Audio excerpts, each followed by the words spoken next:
क्या तुमने कभी सोचा है, अगर एक दिन धरती अचानक फट जाए और इंसान जिंदा जी निगल लिए जाएं, तो वो कैसा दृश्य होगा? यह कोई फिल्म नहीं, कोई काल्पनिक कहानी नहीं, यह सच्ची घटना है जो बाइबल में दर्ज है। हाँ, एक दिन ऐसा हुआ था जब धरती खुद इंसानों के खिलाफ खड़ी हो गई थी। वो दिन जब परमेश्वर का न्याय सारे इज़राइल की आंखों के सामने प्रकट हुआ। लेकिन ऐसा क्यों हुआ? धरती ने इंसानों को क्यों निगल लिया? क्या यह सिर्फ गुस्सा था या इसके पीछे कोई गहरी आत्मिक वजह थी? अगर आपको यह कहानी अब तक रोचक लग रही है तो अभी हाइप बटन पर क्लिक करें ताकि यह वीडियो यूट्यूब के हाइप लीडर बोर्ड पर जाए और लोग भी बाइबल की सच्ची घटनाएं जान सकें। इस रहस्य को समझने के लिए हमें लौटना होगा उस समय में जब इज़राइल की जाति मिस्र से निकलकर रेगिस्तान के बीच चल रही थी। लाखों लोग रेगिस्तान की तपती रेत पर चल रहे थे। उनके बीच धूल उड़ रही थी, ऊपर से सूरज आग बरसा रहा था।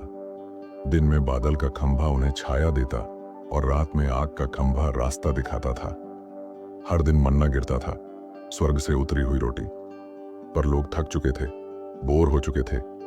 उनके दिलों में शिकायतें भर गई थीं। वे कहने लगे, हम मिस्र में अच्छे थे, वहां प्याज था, मांस था, स्वाद था। लेकिन अब बस यह मन्ना, यह रेत, यह सफर। धीरे धीरे असंतोष का जहर फैलने लगा। शिकायतें अब कुड़कुड़ाहट में बदलने लगीं और कुड़कुड़ाहट अब विद्रोह में बदलने वाली थी। उन लाखों लोगों में से एक था कोरह। कोरह लेवी गोत्र का था, यानी उसी गोत्र से था जिससे मूसा और हारून आते थे। उसका स्थान था पवित्र कामों में मदद करना, लेकिन वह चाहता था मुख्य स्थान। उसके मन में धीरे धीरे एक आग जलने लगी। वह सोचने लगा, मूसा और हारून ही क्यों आगे रहें? क्या हम सब परमेश्वर के लोग नहीं? क्या हम भी उतने ही पवित्र नहीं जितने वे हैं? यह सोच शुरू में छोटी थी, पर अहंकार जब बढ़ता है तो वह पूरी भीड़ को जला देता है। कोरह ने अपने जैसे सोचने वाले लोगों को ढूंढा। उसे दो साथी मिले, दातान और अबीराम, जो रूबेन के गोत्र से थे। वे भी मूसा से नाखुश थे, क्योंकि उन्होंने सोचा, तू हमें मिस्र से निकाल लाया, कहता था दूध और मधु की भूमि मिलेगी, लेकिन हमें तो बस रेत और मरुभूमि मिली है। तीनों ने मिलकर साजिश रची। उन्होंने 250 प्रमुख नेताओं को अपने साथ मिला लिया, जो इज़राइल के समाज में प्रसिद्ध थे, बुद्धिमान और आदरणीय माने जाते थे। अब यह सिर्फ कुछ लोगों की शिकायत नहीं थी, यह एक संगठित विद्रोह बन चुका था। एक दिन सुबह का समय था। लोग अपने तंबुओं से बाहर निकले और देखा, कोरह, दातान, अबीराम और 250 नेता मूसा और हारून के सामने खड़े हैं। वे गुस्से में बोले, अब बहुत हो गया मूसा, तू और तेरा भाई ही क्यों सब कुछ संभालते हो? क्या तुझे लगता है कि केवल तू ही पवित्र है? हम सब भी तो परमेश्वर के लोग हैं। उनके स्वर में चुनौती थी, उनकी आंखों में तिरस्कार था। और मूसा ने कोई जवाब नहीं दिया। वह गिर पड़ा, मुंह के बल। वह चुप था, क्योंकि वह जानता था यह उसकी लड़ाई नहीं, यह परमेश्वर के खिलाफ विद्रोह था। कुछ पल का मौन छाया रहा। फिर मूसा ने सिर उठाया और कहा, कल सुबह प्रभु दिखाएगा कि किसे उसने चुना है और कौन वास्तव में पवित्र है। उसने आगे कहा, तुम सब अपने अपने धूपदान लेकर आओ और उसमें धूप रखो, फिर देखो किसे प्रभु स्वीकार करेगा। उस रात मूसा के तंबू में दीप जल रहा था। वह अकेला बैठा था, उसके चेहरे पर दर्द था। उसने परमेश्वर से कहा, हे प्रभु, मैंने इन लोगों के साथ क्या बुरा किया है? मैंने तो उनके लिए प्रार्थना की, उनके लिए तूफानों से लड़ा, उनके लिए तुझसे क्षमा मांगी।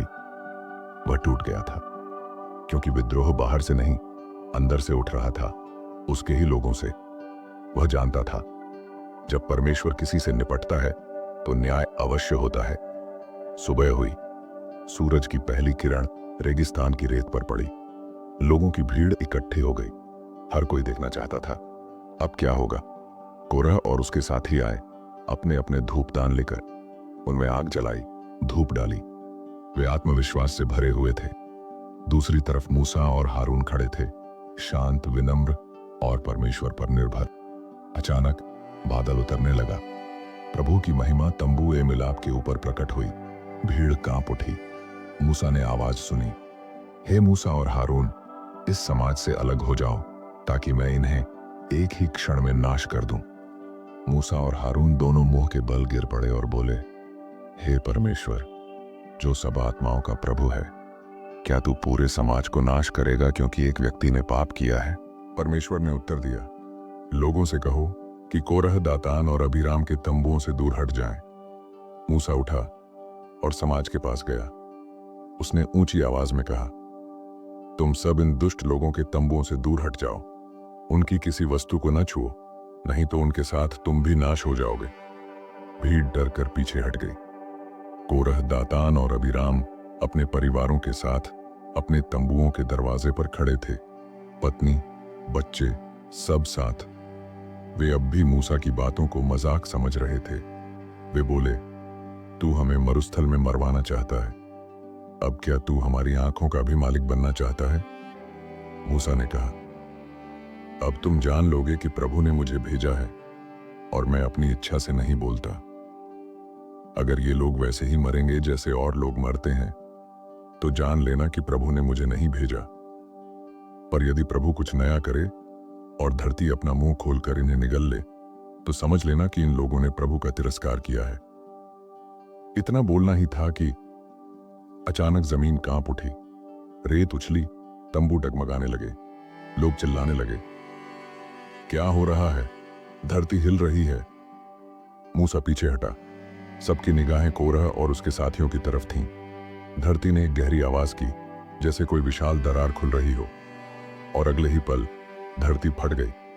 वो दृश्य इतना भयावह था कि लोगों ने चीख मार दी। कोरह, दातान, अबीराम और उनके परिवार जीवित ही उस खाई में समा गए। भीड़ पीछे भागी। लोग चिल्ला उठे, धरती हमें भी निगलना ले। धूल का गुबार उठा, चीखें गूंजती रहीं, और फिर सब शांत हो गया। धरती बंद हो गई, जैसे कुछ हुआ ही ना हो। लोग सन्न रह गए, किसी की आवाज नहीं निकली। हर चेहरा पीला पड़ गया। वातावरण में बस एक ही बात गूंज रही थी, धरती ने उन्हें निगल लिया। मूसा ने आकाश की ओर देखा और धीरे से कहा, प्रभु न्यायी है। लेकिन क्या कहानी यहीं खत्म हो गई? नहीं, यह तो बस शुरुआत थी, क्योंकि अभी परमेश्वर ने एक और चिन्ह रखा था, जिससे साबित होना था कि किसे उसने सचमुच चुना है। और उस चिन्ह के साथ खुलने वाला था इस घटना का आत्मिक रहस्य, जो आज तक लोगों के जीवन से जुड़ा है। आगे हम देखेंगे धरती के न्याय के बाद क्या हुआ, कैसे परमेश्वर ने अपने चुने हुए को प्रकट किया, और कैसे यह घटना आज के हमारे जीवन से जुड़ी है। क्योंकि यह सिर्फ धरती के फटने की कहानी नहीं, यह मनुष्य के विद्रोह और परमेश्वर की पवित्रता की टक्कर की कहानी है। धरती थम चुकी थी, लेकिन लोगों का दिल अभी भी कांप रहा था। रेगिस्तान में एक भयानक सन्नाटा फैल गया था। धूल धीरे धीरे बैठ रही थी और हवा में अब भी वह गंध थी जो डर और मृत्यु की मिलीजुली महक लिए हुए थी। अभी कुछ ही पल पहले धरती ने अपने मुंह खोलकर सैकड़ों लोगों को निगल लिया था, और फिर ऐसे बंद हो गई जैसे कुछ हुआ ही ना हो। लोग एक दूसरे को देख रहे थे, किसी के होंठ कांप रहे थे, किसी की आंखें फटी रह गई थीं। कोई बोल नहीं पा रहा था। मूसा वहीं खड़ा था, शांत, पर उसके चेहरे पर गहरा दर्द था, क्योंकि उसने कभी यह नहीं चाहा था। वह तो बस चाहता था कि लोग परमेश्वर की आवाज सुने, उसकी इच्छा माने। लेकिन जब दिल जिद्दी हो जाते हैं तो न्याय का दिन टल नहीं सकता। उस दिन जब धरती बंद हुई तो किसी ने तालियां नहीं बजाईं। कोई खुश नहीं था, सिर्फ डर था, भय और विस्मय। लोगों ने देखा, कोरह, दातान, अबीराम, उनके घर, परिवार, सामान सब धरती में समा गए। बाइबल कहती है, वे जीवित ही अधोलोक में उतर गए और धरती उन पर बंद हो गई। लोग भागे, चिल्लाते हुए, धरती हमें भी निगल न ले। हजारों लोग इधर उधर भागने लगे। बच्चे अपनी मांओं से चिपक गए, और फिर धीरे धीरे सब शांत हो गया। आसमान काला हो गया था, जैसे स्वयं प्रकृति भी इस न्याय से कांप गई हो। लेकिन कहानी यहीं खत्म नहीं हुई थी। वो 250 नेता जिन्होंने धूपदान उठाए थे, जो सोचते थे कि वे भी परमेश्वर के चुने हुए हैं, वे अब भी खड़े थे। धूपदान हाथ में लिए हुए। उन्हें लगा शायद अब सब खत्म हो गया है, अब वे स्वीकार किए जाएंगे। लेकिन परमेश्वर ने देखा, उनके दिलों में नम्रता नहीं बल्कि घमंड था। अचानक आकाश से आग गिरी, एक भयानक चमक के साथ, और बाइबल कहती है प्रभु की ओर से आग निकली और उन 250 पुरुषों को भस्म कर डाला जो धूप चढ़ा रहे थे। वो दृश्य इतना भयानक था कि लोग अपनी आंखों पर विश्वास नहीं कर पा रहे थे। जहां कुछ क्षण पहले धूपदान चमक रहे थे, अब वहां सिर्फ राख रह गई थी। हवा में धुएं की गंध थी और लोगों के दिलों में भय का कंपन। मूसा और हारून वहीं खड़े रहे, परमेश्वर की पवित्रता को महसूस करते हुए। पर सोचो, अगर तुम मूसा की जगह होते तो क्या करते? क्या तुम खुशी से बोलते, देखा, मैंने कहा था? या टूट जाते ये देखकर कि इतने लोग नाश हो गए? मूसा टूट गया था। उसने अपने वस्त्र फाड़े नहीं, लेकिन उसका दिल फट गया था। वह जानता था यह सब परमेश्वर का न्याय था, पर हर आत्मा की मृत्यु उसे चोट देती थी। वह सोच रहा था, क्यों लोग समझते नहीं? क्यों वे बार बार विद्रोह करते हैं? क्यों वे उस परमेश्वर को चुनौती देते हैं जो उन्हें हर दिन आशीष देता है? अगले दिन परमेश्वर ने मूसा से कहा, एलियाजर, हारून के पुत्र, उन धूपदानों को उठा लो जो आग में जल गए हैं, और उन्हें पीट कर वेदी का आच्छादन बना दो, क्योंकि वे पवित्र हो गए हैं, क्योंकि उन्होंने प्रभु के सामने सुगंध चढ़ाई थी। यह आज्ञा सिर्फ एक प्रतीक नहीं थी, यह एक याद दिलाने वाला संकेत था। हर बार जब लोग वेदी देखते, उन्हें याद आता कि परमेश्वर के विरुद्ध विद्रोह का अंत क्या होता है। वह तांबे की परत एक मौन साक्षी बन गई, धरती के न्याय की गवाही। लेकिन इंसान जल्दी भूल जाता है, और इस्राएली भी भूल गए। अगले ही दिन फिर से शिकायत शुरू हो गई। उन्होंने मूसा और हारून से कहा, तुमने प्रभु के लोगों को मार डाला। क्या विडंबना थी! जो लोग खुद पाप में मरे, अब उन्हीं की मौत का दोष मूसा पर डाल दिया गया। मूसा और हारून ने फिर से अपनी आंखें ऊपर उठाईं, क्योंकि वे जानते थे अब न्याय फिर से आने वाला है। अचानक मिलाप के तंबू के ऊपर बादल छा गया। प्रभु की महिमा फिर प्रकट हुई, और परमेश्वर ने कहा, इस समाज से अलग हो जाओ, ताकि मैं इन्हें पल भर में समाप्त कर दूं। मूसा ने तुरंत हारून से कहा, अपना धूपदान ले, उसमें आग डाल और धूप रख, और लोगों के पास दौड़कर जा, उनके लिए प्रायश्चित्त कर, क्योंकि प्रभु का कोप भड़क उठा है। हारून दौड़ा, उसके हाथ में जलता हुआ धूपदान था, और वह भीड़ के बीच पहुंचा। लेकिन तब तक महामारी शुरू हो चुकी थी। लोग गिरने लगे, एक एक कर, चिल्लाहटें, आंसू, हर ओर भय था। हारून ने अपने धूपदान से धुआं उठाया, और वह मृतकों और जीवितों के बीच खड़ा हो गया। बाइबल कहती है, वह मृतकों और जीवितों के बीच खड़ा रहा, और महामारी रुक गई। क्या दृश्य रहा होगा वह! एक वृद्ध पुजारी, जिसके चारों ओर लोग मर रहे हैं, फिर भी वह खड़ा है। प्रार्थना में, मध्यस्थता में वह न डरता है न पीछे हटता है, क्योंकि वह जानता है यह परमेश्वर का न्याय है, पर वह उसकी दया की याचना कर रहा है। उस दिन 14,700 लोग मारे गए। हाँ, 14,700। सोचो कितनी बड़ी संख्या है यह। हर तंबू में रोना था, हर परिवार में शोक। लोगों ने देखा कोरह का विद्रोह कितना भारी पड़ा। धरती ने निगल लिया कुछ को, आग ने भस्म कर दिया कुछ को, और महामारी ने बाकी को नाश कर दिया। लेकिन एक बात सबने सीखी, जब परमेश्वर रुको कहता है तो कोई उसे रोक नहीं सकता। कई दिन बीत गए, धूल फिर से बैठ गई। लोग धीरे धीरे अपने कामों में लौटने लगे, पर इस बार वातावरण अलग था। अब कोई ऊंची आवाज में नहीं बोलता था, हर कोई शांत था, जैसे किसी ने भीतर से झकझोर दिया हो। मूसा और हारून के प्रति अब फिर से आदर लौटा। लोग समझने लगे कि परमेश्वर ने उन्हें क्यों चुना है। लेकिन परमेश्वर जानता था, सिर्फ डर स्थायी नहीं होता। लोगों को एक स्पष्ट चिन्ह चाहिए था, जिससे यह सदा के लिए सिद्ध हो जाए कि किसे उसने अपने लिए चुना है। और फिर प्रभु ने मूसा से कहा, इस्राएल के प्रत्येक गोत्र के लिए एक एक छड़ी ले। हर छड़ी पर उस गोत्र के प्रधान का नाम लिख। लेवी की छड़ी पर हारून का नाम लिखना। इन सब छड़ियों को तंबूए मिलाप में रखो, जहां मैं तुमसे मिलता हूं और जिस व्यक्ति की छड़ी अंकुरित होगी उसी को मैंने चुना है।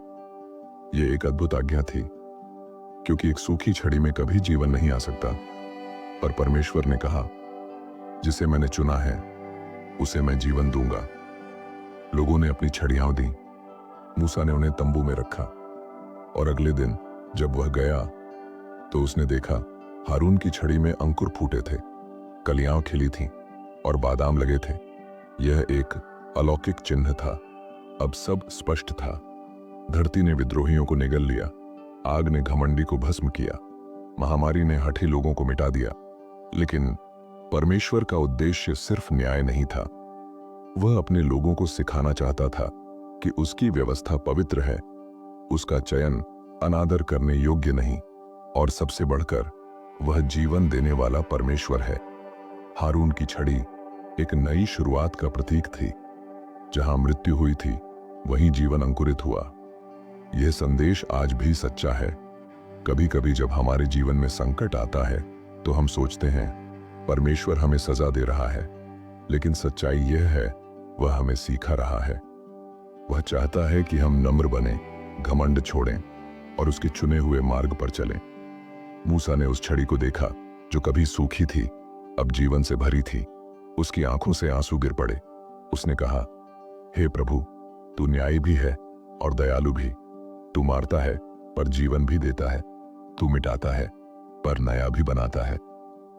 रेगिस्तान के उस मौन में मूसा के शब्द गूंज उठे, और शायद परमेश्वर मुस्कुराया, क्योंकि अब उसके लोगों ने सीख लिया था कि विद्रोह में मृत्यु है पर आज्ञाकारिता में जीवन। कहानी यहीं समाप्त नहीं होती, क्योंकि अगला भाग खुलेगा। इस पूरी घटना का आत्मिक रहस्य, धरती का फटना, आग का गिरना, छड़ी का अंकुराना, ये सब सिर्फ घटनाएं नहीं थीं, बल्कि आत्मिक प्रतीक थे। इनके अंदर छिपा है वह संदेश जो आज भी हर विश्वास करने वाले के जीवन से जुड़ा है। तो आगे हम देखेंगे, धरती अब भी बोलती है, आज के समय का आत्मिक संदेश। और तब तुम समझोगे कि यह घटना सिर्फ अतीत की नहीं, बल्कि आज भी हमारे भीतर घट रही है। सुबह का समय था, सूरज की किरणें धरती पर चमक रही थीं, लेकिन माहौल में तनाव था। मूसा, हारून और कोरह के लोग सब अपने अपने डंडे लेकर खड़े थे। तब मूसा ने कहा, यदि यह लोग साधारण मौत मरें तो यहोवा ने मुझे नहीं भेजा, पर अगर यहोवा कुछ नया करे और धरती अपना मुंह खोलकर इन्हें निगल जाए तो समझ लेना कि ये लोग यहोवा के विरुद्ध खड़े हुए हैं। लोगों ने सांसें रोक लीं। एक पल की खामोशी छा गई और फिर धरती कांप उठी। भूकंप जैसा जोरदार कंपन हुआ। चारों ओर धूल उड़ने लगी। लोग चिल्लाने लगे, धरती फट रही है, भागो भागो। फिर सबकी आंखों के सामने वो हुआ जो किसी ने पहले कभी नहीं देखा था। धरती ने सचमुच अपना मुंह खोल दिया और कोरह, दातान, अबीराम और उनके सारे परिवार, उनकी तंबू, उनकी पत्नियां, उनके बच्चे, यहां तक कि उनके जानवर भी, सबके सब जिंदा जमीन में समा गए। लोगों ने चीखते हुए देखा कि धरती ने जैसे सबको निगल लिया, और फिर वो दरार बंद हो गई।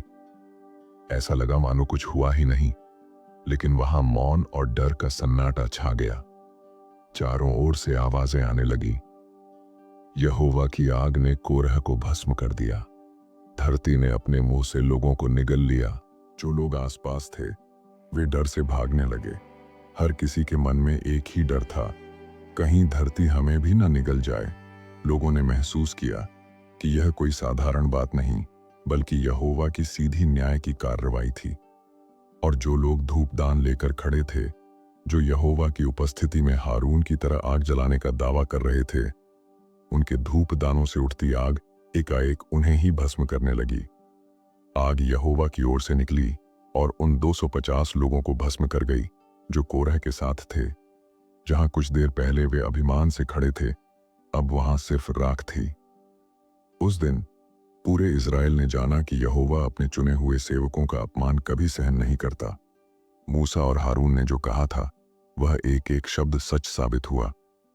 लेकिन सबसे बड़ी बात यह थी कि यह घटना किसी सजा से ज्यादा एक चेतावनी थी।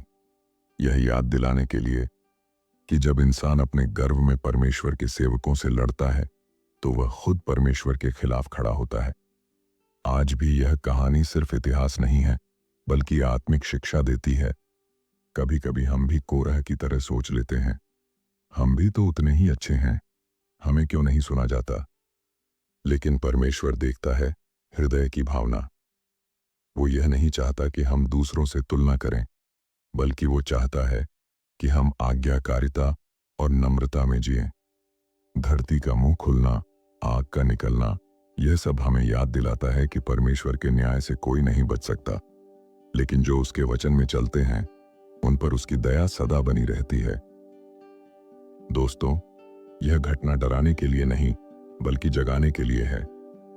जब धरती ने इंसानों को निगल लिया, वह अंत नहीं था, बल्कि परमेश्वर की व्यवस्था का प्रमाण था।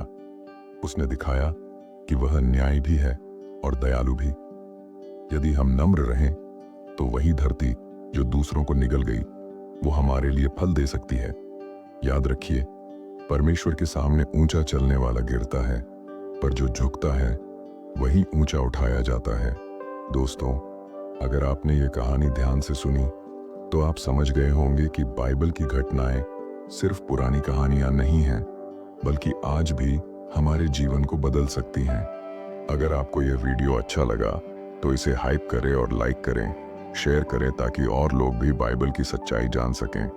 और अगर आप नए हैं, तो सब्सक्राइब जरूर करें, ताकि ऐसे और गहरे रहस्यपूर्ण बाइबल वीडियो आपको मिलते रहें। और कमेंट में बताइए, क्या आपने कभी सोचा था कि धरती सच में इंसानों को निगल सकती है? क्योंकि